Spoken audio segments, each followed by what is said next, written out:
오늘 우리가 함께 살펴볼 자료는 프리드리히 니체에 대한 좀 심층적인 유튜브 영상 녹취록입니다.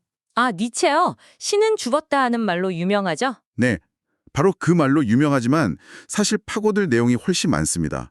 특히 그의 말년, 가장 격렬했던 시기의 사상에 좀 주목해 보려고 해요. 맞습니다.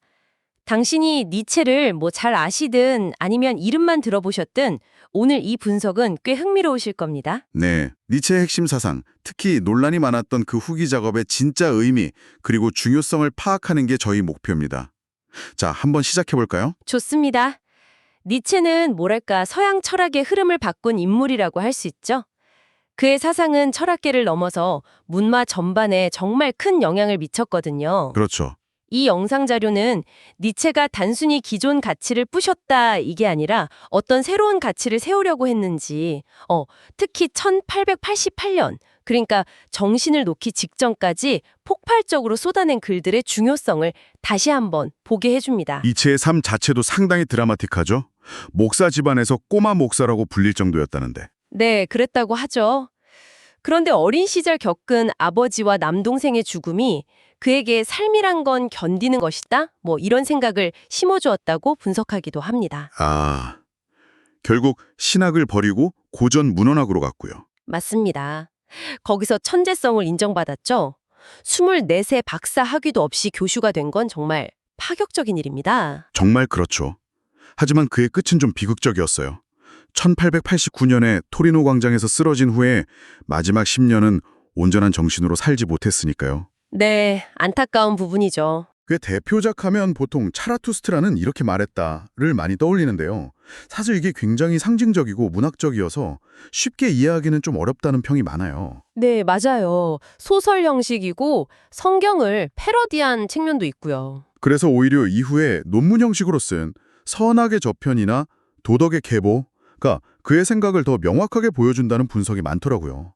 이 영상에서도 이 두 책을 통해서 니체 철학의 어떤 뼈대를 파악할 수 있다고 설명하고요. 네, 그 뼈대를 이루는 핵심 개념들이 몇 가지 있습니다. 첫 번째 큰 도발은 이거였어요.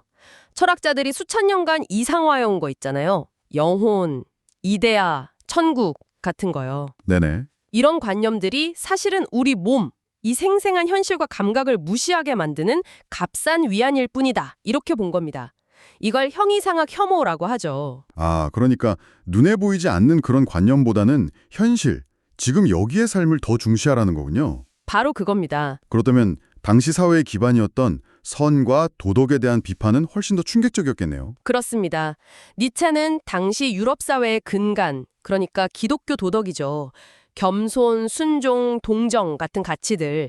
이게 사실은 약자들이 강자들의 길들이기 위해 만들어낸 노예 도덕이라고 봤어요. 노예 도덕이요? 네. 강자에게 직접 맞설 힘은 없으니까 그들의 힘을 약화시키는 가치들을 선이라고 포장했다는 거죠. 이게 바로 약자들의 원한 감정, 그 유명한 레상띠망에서 비롯된 가치 전복이라고 본 겁니다. 와, 이거 정말 도발적인 해석인데요. 그럼 반대로 주인 도덕은 뭔가요? 그건 건자가 스스로 좋음과 나쁨을 정의하려 옵니다. 외부 기준이 아니라 자신의 힘과 창조성을 긍정하면서 살아가는 방식이죠. 내면의 힘의 의지, 그러니까 성장하고 극복하려는 그 생명력 자체를 따르는 거예요. 아, 그럼 힘의 의지라는 게 단순히 뭐 권력력 이런 게 아니라 생명력, 창조력 같은 거군요. 네, 훨씬 넓은 개념이죠. 그렇다면 영원 회귀 사상은 어떻게 이해해야 할까요? 모든 게 반복된다니 좀 절망적으로 들리기도 하는데요. 여기서 니체는 한 발 더 나아갑니다. 만약 당신의 삶 전체가 그 기쁨과 슬픔 모든 순간이 영원히 똑같이 반복된다면 그래도 그 운명까지 사랑할 수 있겠는가? 이게 영원회귀 사상이고요. 네. 이걸 받아들이는 태도가 바로 아모르 파티, 즉 운명애입니다. 절망이 아니라 오히려 삶에 대한 가장 극단적인 긍정인 셈이죠. 아, 운명까지 사랑하라. 네. 반대로 이런 생명력을 잃고 무기력해진 상태를 퇴폐, 데카당스라고 불렀고요. 플라톤 철학이나 기독교가 이런 퇴폐를 조장한다고 아주 강하게 비판했습니다. 자, 이렇게 니체의 핵심 사상을 이해하는 것이 뭐 일반적인 접근인데요. 하지만 이 자료는 여기서 멈추면 니체의 가장 강렬한 메시지를 놓치는 거라고 주장합니다. 바로 그가 쓰러지기 직전 1888년에 쏟아낸 저작들에 대한 이야기죠. 맞습니다. 바그나의 경우 우상의 황혼, 안티크리스트 같은 이 후기 작품들은 흔히 미치기 직전의 산물이라거나 이전 사상의 과격한 반복 정도로 치부되어 왔거든요. 네, 그런 경향이 있죠. 하지만 영상 분석에 따르면 니체 자신은 이 시기를 자기 철학의 완성, 그러니까 모든 가치의 전복이라는 프로젝트의 정점으로 여겼다는 겁니다. 심지어 안티크리스트의 원래 제목이 모든 가치의 전복이었어요. 모든 가치의 전복. 와, 제목부터 강렬하네요. 그렇다면 이 시기엔 어떤 가치들을 특히 더 날카롭게 비판했나요? 일단 소크라테스, 플라톤 같은 서양 철학의 시조들부터 비판합니다. 그들이 이성만을 너무 중시해서 삶의 본능과 감정을 억압하고 개념을 마치 미라처럼 박제시켰다고 봤죠. 소크라테스 외모 비판까지 할 정도였으니까요. 하하, 외모까지요? 네, 그리고 기독교 비판은 더욱 격렬해집니다. 생명을 부정하고 감정을 거세시키고 지성과 본능을 죄악시하는 약자들의 종교라고 규정해요. 그러면서 신학자들의 위선과 권력욕을 막 폭로하고요. 심지어 신은 허무주의 그 자체다, 이런 등식까지 내세웁니다. 신은 허무주의라니 대단하네요. 그런데 인류 개선이라는 개념도 비판했다고요? 보통은 긍정적으로 생각하지 않나요? 니체는 그걸 일종의 길들이기로 봤어요. 마치 동물을 길들이는 것처럼 인간의 야성적이고 창조적인 본능을 억누르고 순종적인 죄인으로 만드는 과정이다, 이렇게 본 거죠. 아, 길들이기. 네. 그래서 좀 역설적이지만 인도의 만우법전을 기독교보다 더 높이 평가하기도 합니다. 물론 그 안에 담긴 불가촉 천민에 대한 잔혹함이나 순수 혈통 같은 개념의 위험성도 분명히 인지하고 비판은 했어요.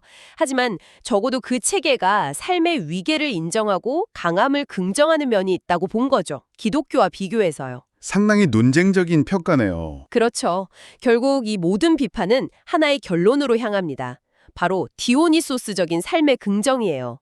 고통과 모순까지 포함한 삶 전체를 있는 그대로 받아들이고 사랑하고 자신의 힘으로 운명을 창조하라는 외침이죠.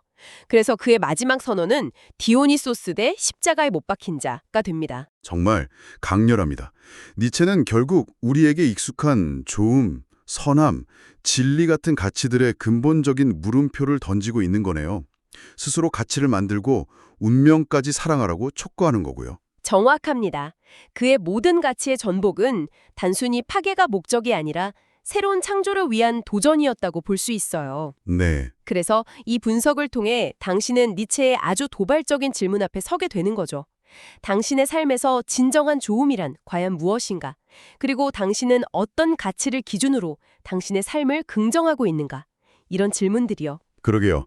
니체의 목소리에 귀 기울이면서 한 번쯤 깊이 고민해 볼 만한 질문인 것 같습니다. 오늘 이야기는 여기까지 나눠보겠습니다.